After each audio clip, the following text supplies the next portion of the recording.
Hello and welcome everyone to another Sales Hacker webinar. Thank you as always for hanging out with us. We've got a great discussion lined up for you. It should take the next 45 minutes to an hour or so. I can see everyone kind of trickling in now. We had some great registration for this one. So thank you as always for being such an engaged community. But before I introduce my two awesome guests, very excited to host them both. What we're going to be talking about is how to ignite growth, sales plays for winning in 2020 and beyond. 2020 has been certainly the strangest year in my career to date. And we're going to wrestle with, how people and organizations are reacting to 2020, some strategies for getting back to it, and some winning plays that are going to sail us through to 2021, which fingers crossed is a better year for all of us. But really quickly, as everyone's joining here, quick housekeeping items. So number one, these are always recorded. So I always say there's a whole slew of new challenges that come with working from home. Your dog might be biting your leg, your kids might be screaming in the background, whatever it is. If you have to go take care of something, don't worry about it. We will send this to you in about 24 hours.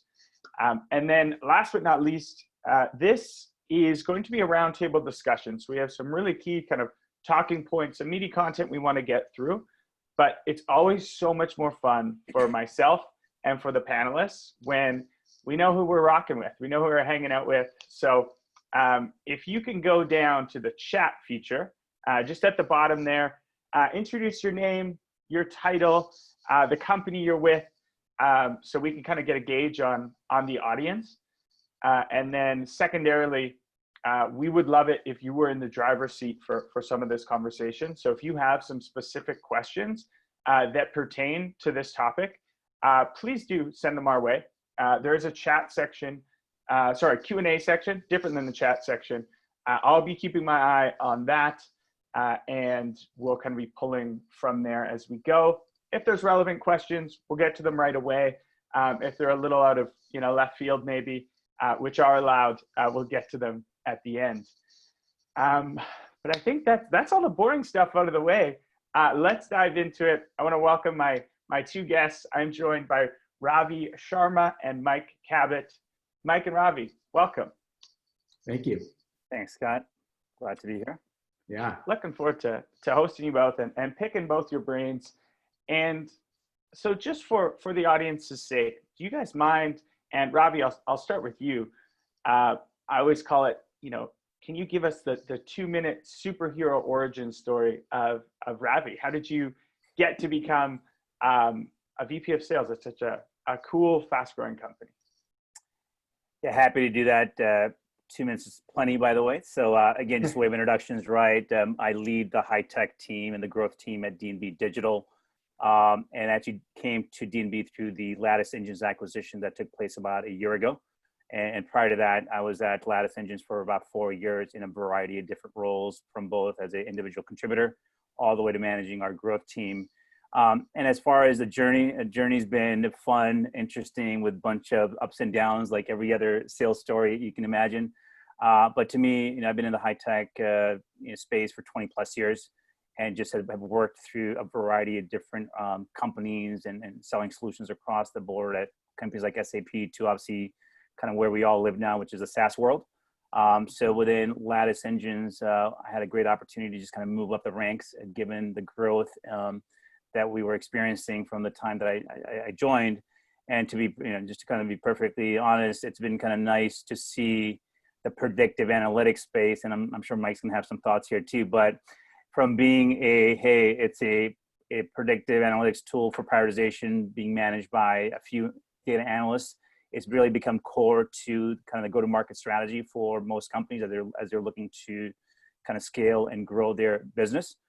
So again, it was great to be part of that run where we got acquired by D&B and now have the opportunity to kind of manage and run a larger team within that D&B Digital portfolio.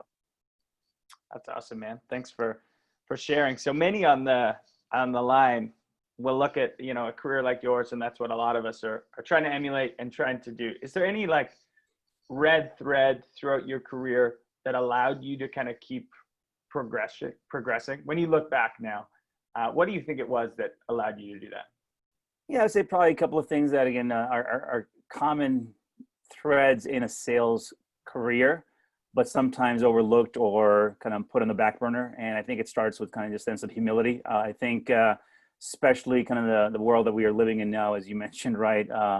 We're all going through things that we've never even thought of or experienced firsthand, right? None of us on this call, or anyone for that matter, has kind of gone through the uncertainty and the kind of fear that's come with COVID.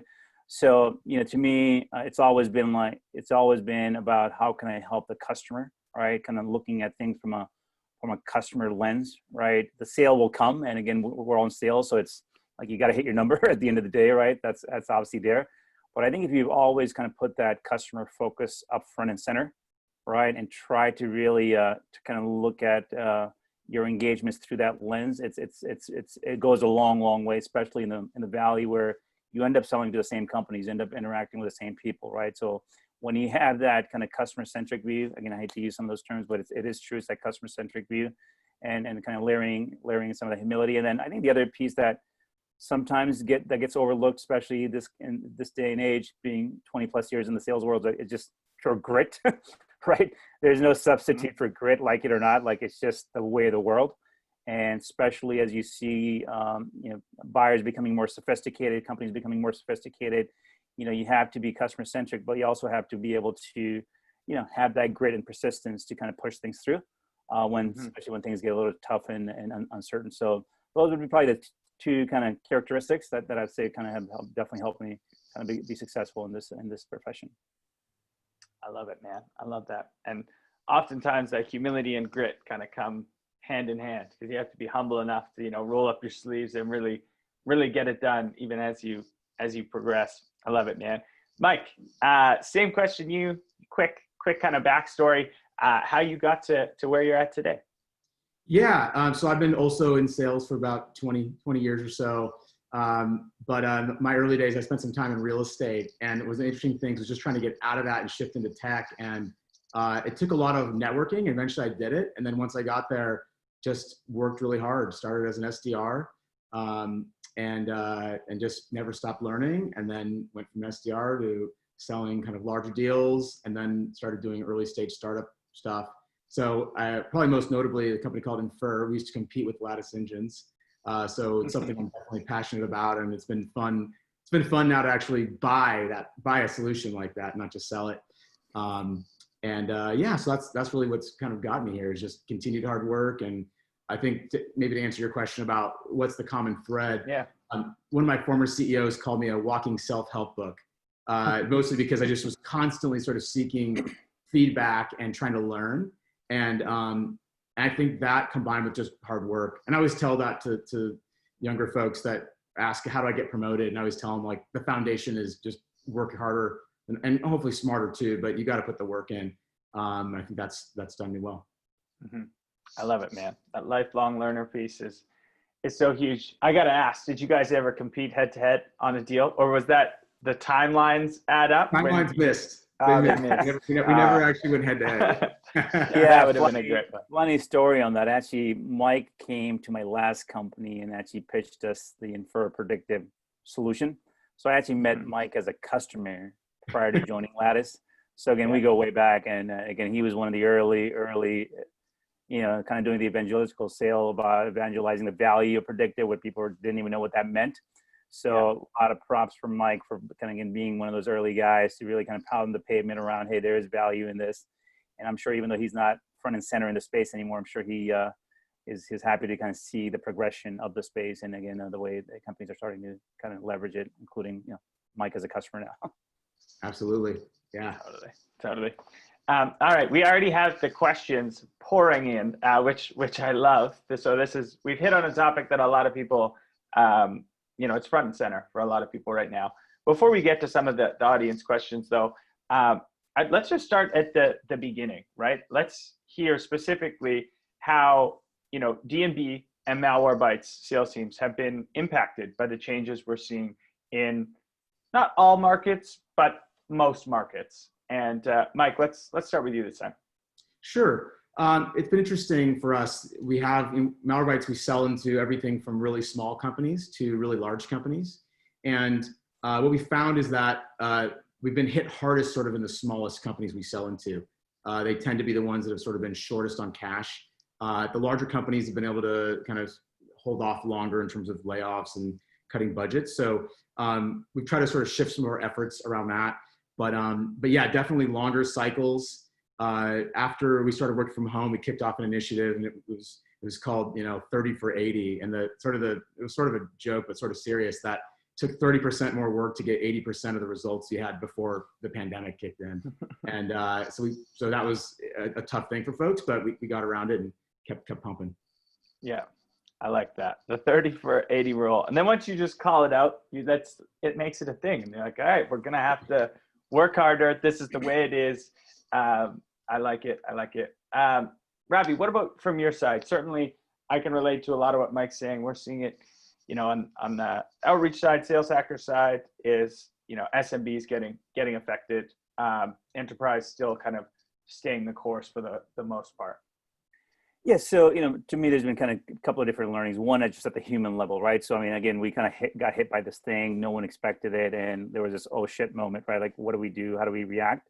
But I think one of the things that I've learned through this pandemic is like how resilient and empathetic and really kind of, I would say, how quickly people can mobilize, right? Both within their personal and their professional lives. So what we've seen is companies kind of go through these three phases of what I'll categorize as kind of survive. Like, how do we survive the next 30 to 45 days, right?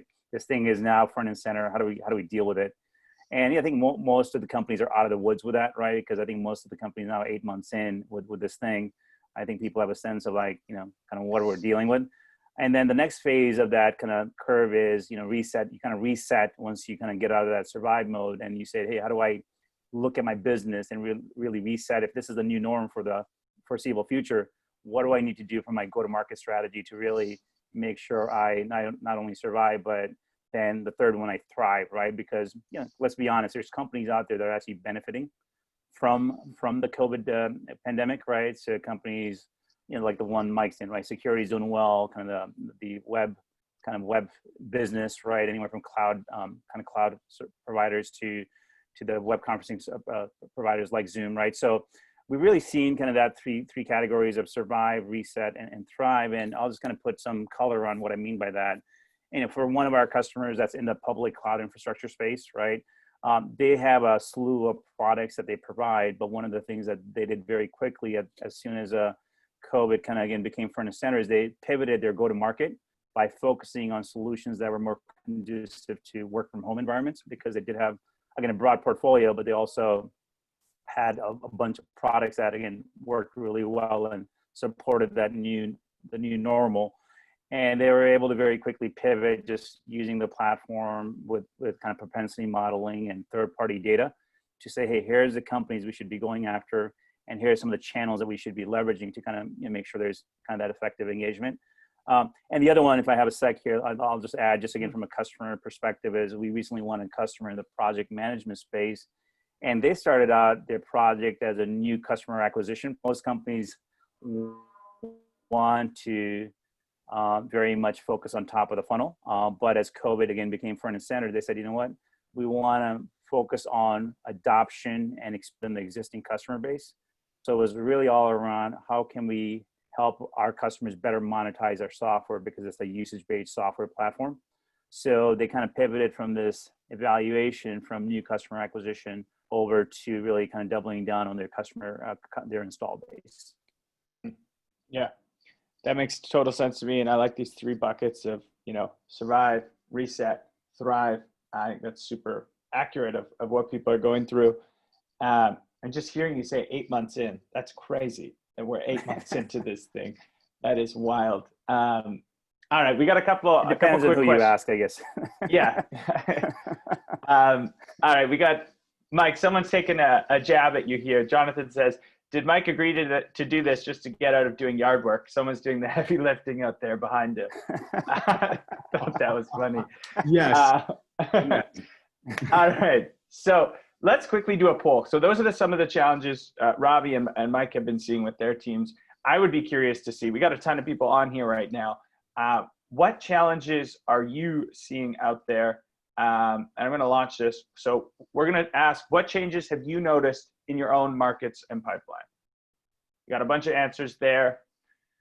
As this is coming in, Ravi and Mike, I'm going to quickly go to the community here because this question came in right away. This is from Leslie Hastings. Leslie, thanks for the question. And this must be a burning question because this came in at like 11:02. So this is very top of mind. How do we get past the response that we can't do anything this year because our IT is overwhelmed? So Leslie's getting a very specific objection where it's basically, hey, we can't move on anything this year. IT is overwhelmed. Mike, any idea on how you would kind of handle that objection? I think this all comes back to understanding what the priorities are. So if they're overwhelmed, what are they overwhelmed with? What are the projects that are a priority and why are they a priority? What are they supporting? And whatever you sell, if you can understand the other priorities they have in their organization and how your solution sort of supports that, you can try to, level up and get ahead of them. So I think it's all about understanding sort of what their strategic initiatives are, because there's time to do something. The question is that why are they spending that time on something versus whatever you're trying to sell? Totally. Yeah, it sounds like a prioritization issue. You got to steal that time away from something else. Ravi, anything to add on top of that? Yeah, no, great call out by Mike. The two things that I'll add here is one, I think in this current environment, the risk appetite is pretty low, and like it or not, IT tends to be risk averse, right? And I think if you can position some sort of a crawl, walk, run, where you're not necessarily selling the full solution, right? Mm-hmm. And you're maybe carving out a use case that's top of mind, to Mike's point, right? That aligns to the executive's priority. It's low risk, high reward, and you can kind of put some guardrails around, hey, here's kind of what that use case or this kind of pilot would look like, right? Some sort of a paid pilot. That's one way to do it. That way IT feels like all of their resources won't be sucked up or it's not a heavy take on them, all right? And the other one that I think also tends to do well, and I just skipped, just had a little. I'll jump in. I was going to add something, which I think is you also have to understand what's the risk of not doing anything, right? Not making a decision is a decision, and so there's ramifications of that as well. So understanding what happens if you don't do anything. Yeah, and thank you for that, Mike. Good timing there, wingman. So the other piece I would say is that we have the notion of managed service, right? So if again IT is not quite ready to take on the work of implementing, we can come in with a managed service option. So really, as long as the business has the buy-in and the budget, we can kind of manage all the work for them, right? So again, we can kind of prove out the value, and then once the value is proven, it's a lot easier to get IT on board, especially if you can kind of get your senior leadership to kind of support that. So that's the other option that we're actually seeing a lot of our customers keen on, is this managed service option. Mm-hmm. Yeah. That's a great point. Again, at the end of the day, it's just an objection of not having enough time. So if you can take that off the table, whether it's managed services, it's a good one. All right, let's end this poll here. All right, so I'm not sure if you guys can see these results, but the front runner changes that people have noticed, 39% tightening of budgets. So and then 20% is complete budget freezes. So add those up, that's 59% of folks, almost 60% of people on the call are seeing budgets being heavily impacted. And then 17% kind of that longer deal cycles. Ravi, when you look at that, is that surprise you? Or is that kind of in line with what you're seeing as well? It doesn't. I mean, those two things don't surprise me. Maybe the percentage of almost 60% does seem a little high, but I mean, clearly, again, we're all dealing with something that is unprecedented. So companies are being cautious about their spend. So no, it's not surprising. Let's be honest, right? Even before the pandemic, this was always a objection that sellers have dealt with in their lives, right? It's like there's no one comes to you with like, hey, I've got budget and I'm ready to rock and roll, right? So especially in the space that we sell, it's, continues to be more and more core, but we still have to sell value at the end of the day. So it's all about understanding the needs, to Mike's point earlier, making sure you're selling to a committee versus selling to just an individual person. And then really, focusing on time to value. What if they don't take action, right? What's the opportunity cost of not doing anything, right? Those are some of the things that conversations you got to have them reconsider that stance and help them get the budget that they need for a given project. Totally. Mike, from your end, thoughts on that, the results? Yeah, I mean, it makes sense. I think that aligns with what we're seeing too. Just longer cycles, and people are either not spending money or they're much more cautious about how they're spending it. I mean, unless you're in I assume maybe there's certain industries where that's not true, but we sell into a lot of EDU, healthcare, manufacturing. Healthcare is probably one exception where there's some increased spend, but yeah, I mean, in general, people don't have the money, or they're worried about not having the money. Yeah, totally. We had Alyssa Merwin, the VP of Sales at LinkedIn on the other week, and she's coaching her team to every single deal, position it like you are selling directly to the CFO, because it's probably getting scrutinized at that level, every single deal, no matter what. And I thought that was a great way to look at it. All right, so those are the challenges. I think we're all can all relate to a lot of those. So let's go into how you guys adjusted, right? So there was kind of that. You said, Ravi, survive, reset, and then thrive. How did your teams reset? And Ravi, I'll start with you. At a high level, how have your teams adjusted to these market changes while still pushing to meet your goals? Because I imagine they probably didn't change all that much. You still had to hit your targets. Yeah, it's funny how that piece works, right? So, that unfortunately didn't change. So what have we done differently, right? So again, being in the space that we kind of live in, we try to drink our own champagne, as we call it around here, right? So it really starts with, hey, what is the propensity to buy, our products, cross-sell, upsell. So there's different types of propensity models that we're leveraging on an ongoing basis for new customer acquisition, as well as cross-sell, upsell. We're layering in things like third-party and first-party intent. So again, without getting into too much of what does that mean, where there's a lot of rich signals out in the marketplace that we can leverage to really understand, where is someone in their buyer's journey, right? So there's this notion of third-party intent, and within D&B, we can actually tell how far a customer is in their buying cycle by the content they're consuming on the web. So if someone's looking at a comparison matrix between two vendors, they're obviously farther along the path than someone who's looking at an analyst report, et cetera. So those signals become very important because it tells us someone's in market and kind of where they are in that. And what we're doing internally, and more importantly, what our customers are also doing on top of that, is they're actually layering in concept of risk, right? To your point, if we're pretending, or if we're imagining, not pretending, if we're imagining that we have a CFO in front of us and we're selling to the CFO, you kind of also have to wear that hat of risk, like, hey, the industries that I'm selling into, are they the right industries to be selling into given how they've been impacted? So what we're able to do is kind of take a look at the D&B attributes, and we're able to tell if the company's financial health, industry, their relationship with suppliers is being impacted. And then we layer in AI to further refine the audience or the cohorts of companies that we're going after. So those are some of the things that we're doing to make sure that we're really taking into account that risk factor that's so prevalent right now, given what's happening in the marketplace. Mm-hmm. Yeah. I mean, yeah, spot on. I mean, focus is now more important than ever. So you need to be harnessing that intent to make sure that you're focusing all of your time on the ones that, have the highest probability of turning into customers. This concept of risk is huge. We had the head of security for Robinhood who talked us through risk. That had some fascinating thoughts as well. Mike, what are you seeing, and what changes did you have to make virtually, I imagine overnight, so that you can have a hope to still hit your goals? Yeah, I mean, I would kind of just piling on now, but yeah, in terms of just really making sure we're focusing on the right organizations to sell into. And one of the things that, not to make this a commercial, for Lattice, but one of the things that's neat is that with the modeling, a long time ago, you had models that all had to be built over data and you couldn't control sort of what the factors were.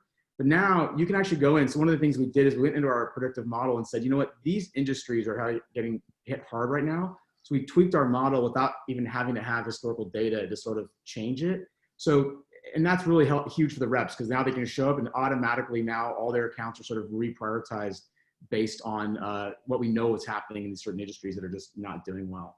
So that's been a big thing. And then I think, as I mentioned earlier, just really increased focus on activities, and not just activities, but the relevancy of what we're saying. Right? We're finding that, you know, before maybe some of this more generic outreach would just work. And now we're trying to use tools like outreach, obviously, to make sure that we're actually personalizing more of that content. And we can use that with some of the learnings we're kind of pumping into the system from D&B and Lattice as well. So it's been really big for us. Yeah. Going quickly to activities. So you mentioned this, the 30 for 80 rule, which again, I really like. So you've identified that you need 30% more output to get 80% the result.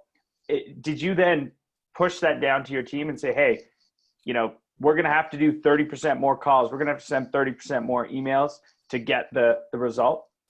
We did, and we put a bunch of spiffs in place as a way to sort of encourage people. Like, obviously, hopefully you're going to do your activities because we know you need to do that to hit your number. Yeah. But we also want to make sure people felt, hey, like if we're going to come down and ask you to make 30% more calls and emails and touches, then we want to give you a little something. And it was a really cool spiff because everybody could win it. It wasn't just a single winner. All you had to do was just every week do your sort of averages we asked for, and they got paid out. So people really liked that. And it worked. I mean, it really helped drive up the results. Yeah, I like that. It's a conversation I've been having with, you know, more and more leaders these days, is this idea of, you know, incentivizing the behavior that you want, and maybe putting in some spiffs on not just the closed won business, but different key indicators of success that, you know, drive the right behavior. So I like it. All right. So we talked about focus and prioritization. Now it's more important than ever. Let's walk through, like, tactically what that means. How do I find and prioritize accounts that are actively experiencing a problem that I think we can solve? Ravi, how's your team doing that?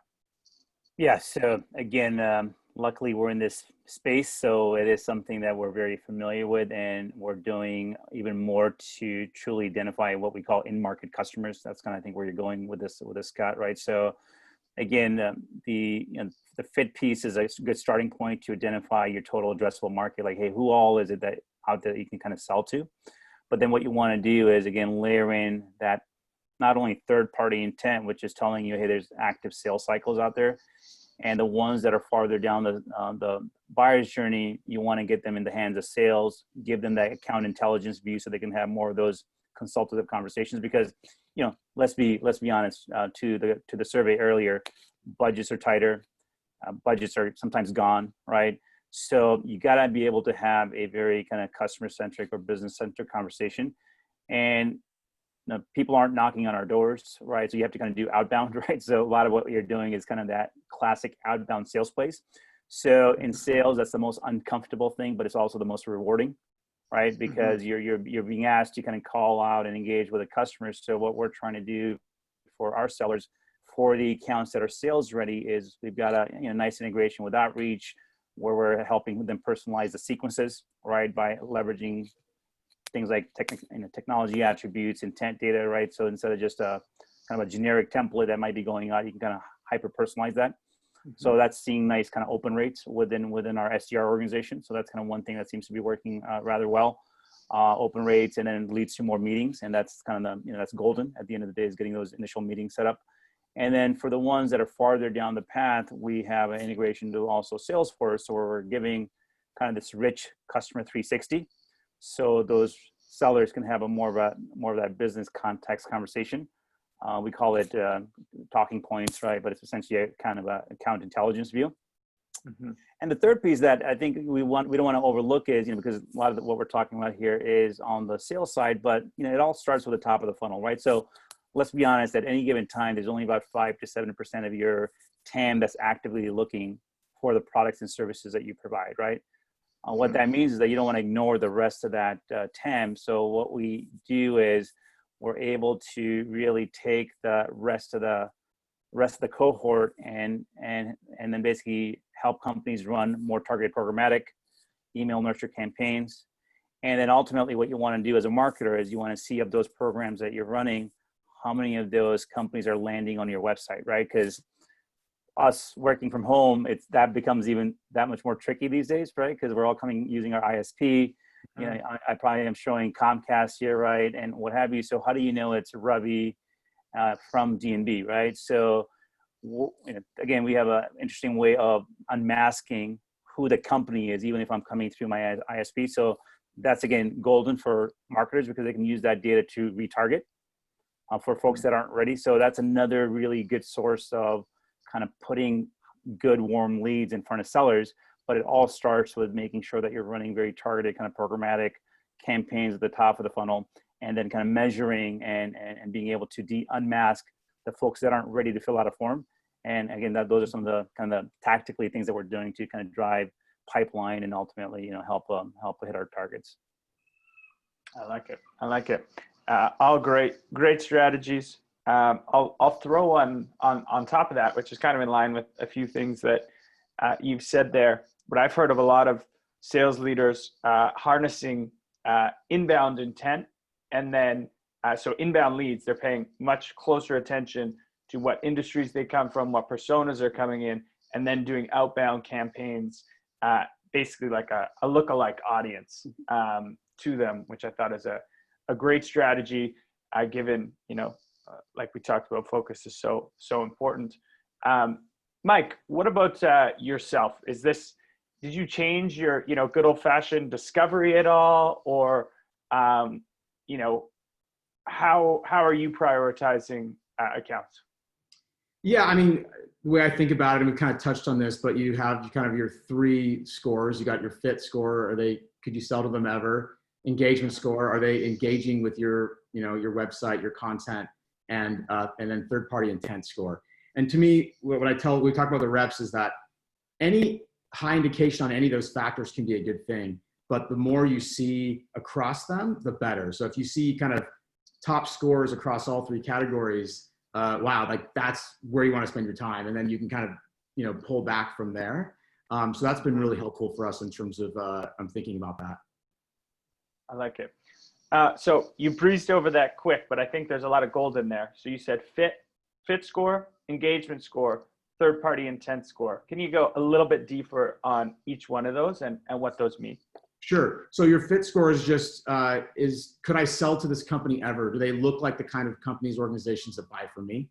Engagement would be tracking things like Marketo, would be tracking, are they coming to the website, downloading content, opening up emails, engaging with you with your organization. And then the third party intent, as we talked about, are they researching sort of relevant topics? And that can be dependent on whatever your industry is. So all 3 of those things could be true, or they're all rated, you know, between an A to a C or A to a D. So if they're all A's, then you'd say, wow, like that is absolutely where I'd want to put my first calls into.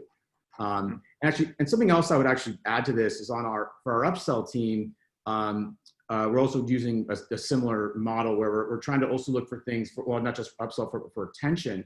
Whereas if our customers are researching competitive technologies, that's a red flag for us to say, hey, if somebody's researching CrowdStrike, we probably need to call them and check in and make sure that the account's doing okay. So that's sort of a tweak on that for your existing customer base, where you can use third-party intent and technographics in combination to actually prioritize your time for that. Mm-hmm. Yeah, that's huge, and actually leads to nicely into a question we have from the community. And this is from Jonathan. Jonathan, thanks for the question. Have you shifted strategy at all around value adding and retaining logos more and restructuring how to maximize revenue over time differently? So have either of you seen a focus on, you know, cross-sell, upsell versus just going after net new?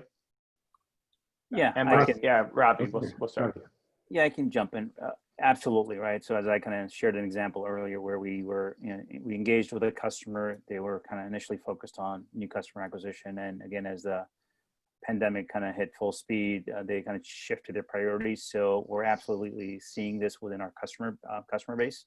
Mm-hmm. We're doing this internally within D&B, right? So now being part of D&B, we have the luxury of selling into 10,000 plus customers just within sales and marketing. So very much it's about going into that existing customer base, using some of the things that Mike just very nicely described to identify where there is additional opportunity to sell more products, right? And it not only helps with retention, because the earlier you can identify a customer is out there actively looking for other products and services, the better off you are, right? Because there's all kinds of metrics out there for companies using 2+ of your products. They're going to be with you a lot longer from a retention perspective than just kind of a single product, right? So there's that piece of it. So retention absolutely plays into that. But then the other piece is, by focusing on those existing customers, we all know by experience selling into an install base is a lot easier than acquiring a new customer, just across all metrics. So we're absolutely doubling down on that. So yeah, that's been a huge focus for us internally, not only within sales and marketing, which we're a part of, but also our other two divisions, and we're seeing very similar trends with our customers. Mm-hmm. Yeah, and Ravi, I'll go back with taking that a step further. So how do you identify, if we've decided, keeping our base and growing our base is like one of the most important things we need to focus on right now. How, as a seller, can I identify if an opportunity or maybe an entire account is at risk? Mike mentioned a great one. They might be out there researching a competitor. You can harness that. Is there any other things that you look at? Absolutely. So again, I actually, before joining Lattice, I was at a company called Blue Nose, which unfortunately is no longer around, but we were very much in the customer success space, right? So it was all around, how do we have those early indicators, right, of a customer that might be at risk.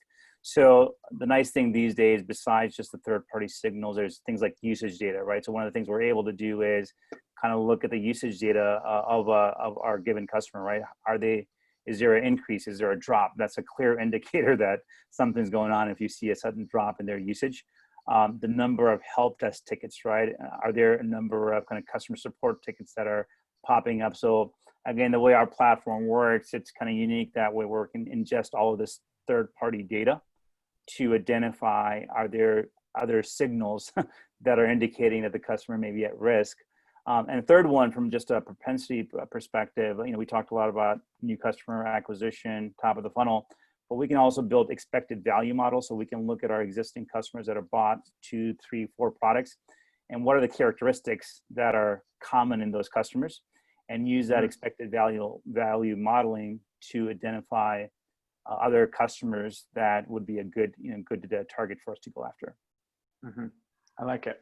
One last question, I'm going back with you, is from the community. So with the new focus on growing existing business, did that drive any structure changes or comp changes for you? And then he highlights, Mike's team had the comp change on rewarding the 30% more activities. Did you see any internal changes like that to incentivize the behavior? We didn't, just because we, within like my team, were responsible both for kind of hunting and farming to a certain extent. So there's this notion of acquiring customers and then expanding those customers. We do have a kind of a classic customer success organization that is focused on kind of adoption, right? So we have that arm that continues to focus on driving value to our customers once they're onboarded.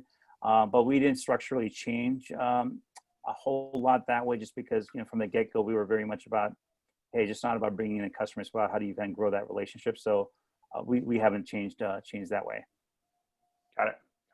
Similar question to you, Mike. Is part of your team's purview to kind of grow existing accounts as well? And if so, have you done any structural changes to try and incentivize that more so? Yeah, so I also own account management, upsell, and renewal. So we made actually a pretty major change. We took our upsell team that actually sat on the new business side, and we combined them with our renewals team now. So now it's a single sort of account management team. Because our upsell team was killing it. They smashed their quota. They're the only team that really did exceptionally well, I think, at least across my org. in Q2. So we combined them, and now we're really focusing on sort of a deeper engagement with customers and making sure that upsell is not happening at the expense of retention, that the two are going to go hand in hand. So that just happened last week. So yeah, pretty big change for us. That's a huge change, and probably too early to have too many learnings from it. But my question is, so you said your upsell team was killing it, right? Yeah.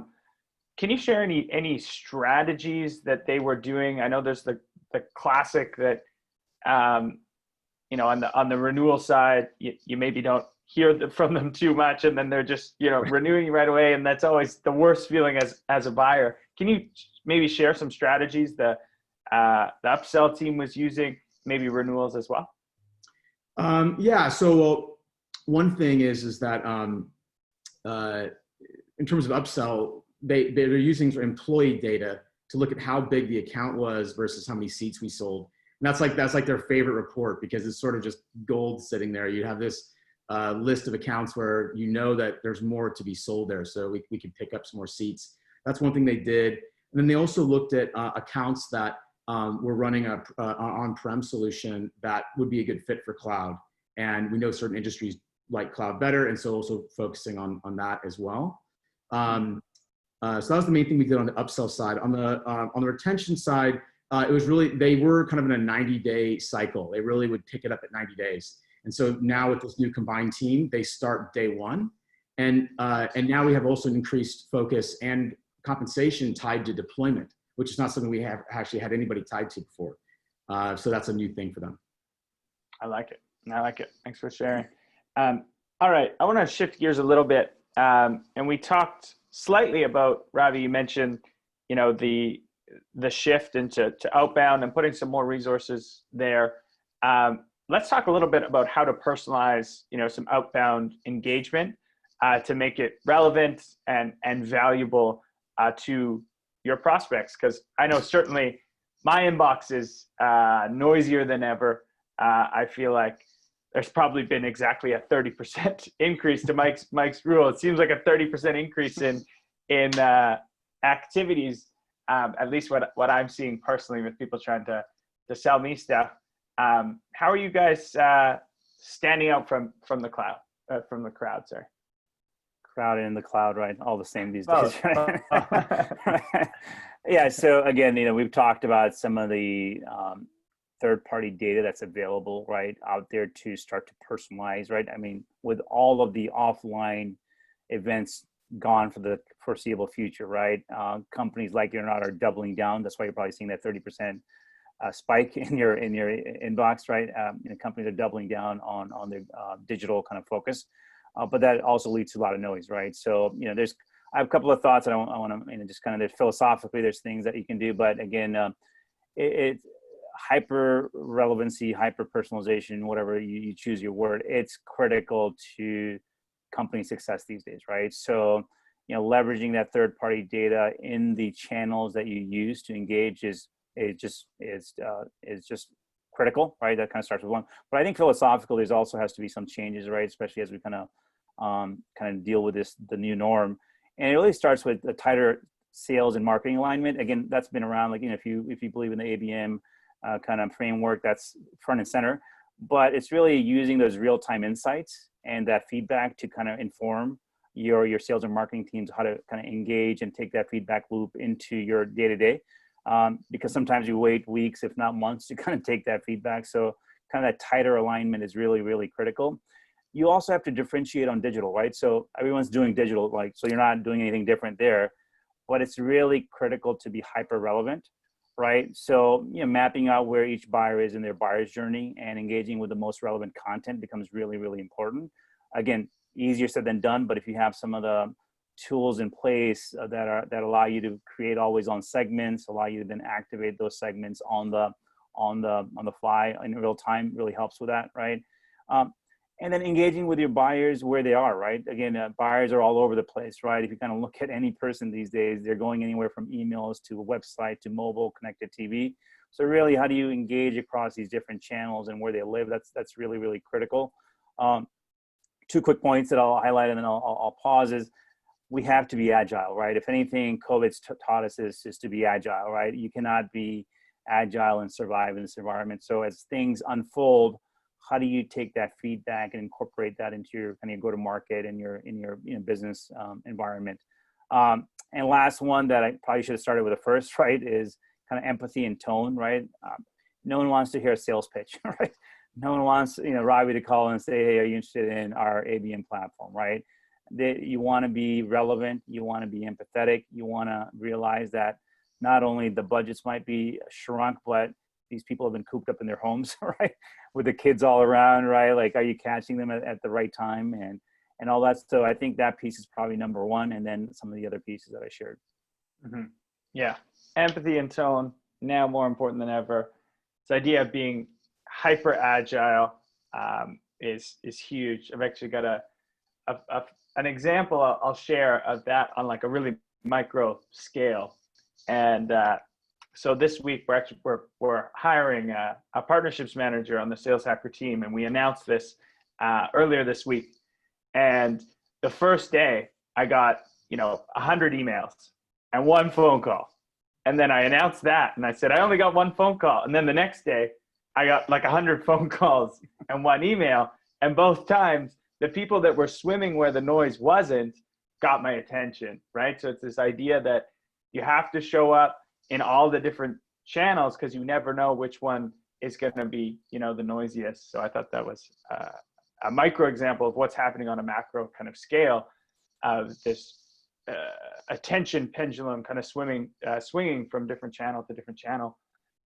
Mike, anything to add on top of there? And maybe I'll reframe that question a little bit to answer a question here from Sam. Is, as a leader, how do I ensure we're organized and prepared for this new era of outbound sales? And reading between the lines there a little bit, there was a lot of field sales organizations or AEs that weren't used to prospecting that now are asked to go out and make that happen. And those can be some pretty dramatic shifts for people. How have you sort of coached your team through that, Mike? Yeah. So for one thing is we beefed up our enablement. So making sure that if everyone's really tight on how to use all their solutions. So if there's got any technology they're supposed to be using, that they really understand how it works. I think that's one thing. And then also helping them understand that that there's sort of there's kind of like three levels of prioritization. You've got your accounts that are good in hopefully using other indicators like intent, and you're going to hyper personalize that at the person level, and then saying, hey, then we've got the sort of next group down that personalization can probably happen sort of at the persona and industry level, and then you've got some accounts that aren't really showing us much in terms of intent, or maybe it's a lower fit score, and so those are the accounts we're sort of putting into more of a mass touch, and finding that you kind of have to have all three because you're going to get something from each group, and if you can't do all you did was mass, it's not going to work. If all you do is personalization, it's probably not going to work either because you can't touch enough accounts. So really just encouraging people to break their accounts out in those three buckets and then align their personalization strategy with each bucket. Yeah, that's great advice. So essentially a tiered account system, and then the lesser tiers are more automated, the higher tiers are more personalized. That makes total sense. All right, couple more questions rolling in. We'll try and sneak in a couple more. All right, this is a good one. This one's from Jake. What are your thoughts on social selling? Do you have any reps who are heavy LinkedIn users? Does it work? I know from my experience, LinkedIn seems to be busier than ever. Again, more people are at home, more people are trying to stay in the loop. Ravi, maybe we'll start with you on this one. Does anyone on your team do this really well? Are you teaching this for your org, or is this just another kind of channel in your eyes? No, so I would say, in spirit of kind of being wherever you need to be to engage with the end target audience, right? You go there, right? And clearly in our world, LinkedIn is where most of us live throughout our day. So we're absolutely seeing, especially in the SDR organizations, they leverage InMail quite a bit as a way to engage just quick snippets on kind of what they're trying to do, keeping it very precise and relevant. And it's really used to kind of strike that initial conversation. Because again, everyone's inboxes are just inundated. So sometimes LinkedIn ends up being a better place to to try to engage. So absolutely, we believe just omni-channel, social selling being one of them. From our perspective, we also allow our customers to push their audiences right into LinkedIn, Google, Facebook, because, again, all of us being home, we do have, like it or not, a little more flex and spending time on our social platforms of our choice. So the ability to kind of get the right message in front of the right audience on a social platform seems to be actually top of mind for a lot of our customers, and we absolutely are using it internally to engage with our targeted accounts. I love it. Mike, what about from your side? Is it a big channel for you guys? I would say, I don't know if it's a huge channel. We do use it. I think it tends to work better, at least for us, in the higher the segment in the larger enterprise accounts, mostly because the people that are doing that prospecting at a rep level have Rolodexes, and well, everyone says Rolodexes anymore, but they have relationships and networks. I was old. Made me feel old right now. It's coming back, Mike. It's coming back. I would say LinkedIn might be the new Rolodex. Right. Anyway, but so in those cases they have some credibility. But what I have not seen work well is SDRs trying to connect with highly technical buyers when they don't really have any credibility, and they just doesn't seem to resonate. People feel like it's just sales. So, but I find definitely at the larger end of the market seems to work well though. Yeah, I love it. And Jonathan has a good kind of point here. Regardless of channel, would you take your own outreach? If you were your own target, would you take your own outreach? I think that's a great question to ask yourself. Anytime your team is running a play, walk through the motions. Would I respond to this? I think that's a great point, Jonathan. All right, as we wrap up here, gentlemen, thank you, of course, so much for all your insights. You guys are an absolute wealth of knowledge. Here's a question I'm gonna sneak in because it's one of my favorite questions to ask. If I had a time machine and I can transport Mike and Ravi back to yourself at, let's say, 23, you're starting your sales career. We get lots of leaders at Sales Hacker, but a lot of people starting their career as well. And if you could go back and give the Mike and Ravi at 23, starting your career, some advice, what would that be? And Mike, maybe I'll start with you on that one. I think, something depends on what you want out of your career. But I think that one of the things that I personally saw was that people who focused on a single industry and domain expertise, built that from an early time in their career, they're going to move up quicker.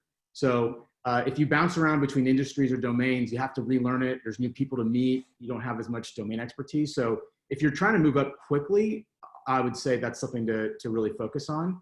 And also just keep your mentors across companies and just keep learning, keep asking people. And I mean, I was doing that, but probably not as intensely as until I got probably a little bit farther along in my career. Mm-hmm. Fantastic advice. I think that piece about going super deep on an industry or a domain, that's such an accelerant. Go all in, learn it through and through, learn the key players, and then certainly, keep in touch with all those mentors. Never burn the bridges, but behind you is massive. Ravi, what about you? Yeah, I mean, I would definitely agree with the 2 points that Mike, you brought up. I think the other piece that, early on, and I talked about at the beginning, right, the humility piece. I think when you're young, you're very voracious, very kind of arrogant to a certain extent. I know I was, right, and it's, dose of humility is always a good way to kind of fix that. So I think just the piece of humility is really important from the get-go because it does two things. It opens up your learning aperture, because I think when you're arrogant and you feel like you kind of know it all at 23 is just it's a recipe for disaster, right? So again, it's just the age thing, right? Sometimes you just don't understand that piece. So if I could tell myself at 20, 21, 22, whatever that is, right? Like, hey, you got a lot to learn, and be open and be open to feedback, and don't be defensive, because that's the other piece that, again, I think human nature, right? Anyone tells you, hey, you can do something differently, you just react in a very negative way. So I would say that that's one piece. And then I think just the proactiveness of learning, right? Learning just whatever topic that you're into, right? Whatever industry that you want to go to. So kind of go back to Mike, your point. There's trainings, there's, internal trainings, there's external trainings, but unless you have the appetite to learn and continuously improve, you just will get left behind. It's just the nature of the kind of the world that we live in. So those would be the two things that I think are really, really critical. And the third piece that I'll just layer, given we live in a very connected world, is that networking piece, right? You gotta network early and kind of stay in touch with people that have really had an influence on you, professionally as well as personally. And that piece, we get all busy as we grow and we have families, we have kids and all that. But I think having a healthy kind of professional network is also critical to success. Mm-hmm. Tons of great nuggets in there. And certainly that piece on getting busy with your learning is just going to become more and more important as the world gets more complex. The pace of innovation accelerates, from technology to best practices. It's just all happening so quickly. So that's huge. Well, gentlemen, Mike, Ravi, thank you so much. That was a lot of fun. If people want to connect with either of you, LinkedIn, best way? Are you Twitter guys? What's the best way? Yeah, LinkedIn. I'm on Twitter too, but more active on LinkedIn. Yeah, LinkedIn as well would be the best way to go. Awesome. Amazing. Well, thank you so much. And thank you to the community. You guys always amaze me with such incredibly thoughtful questions. You guys were super engaged. So thank you for that. And Ravi and Mike, I hope you have a fantastic rest of your day, and we'll see you guys next time. Thanks. Thanks, Scott. Appreciate it. Mike, good chatting with you. Yeah. Thanks, Charlie. Thanks, Scott. Yeah. Bye.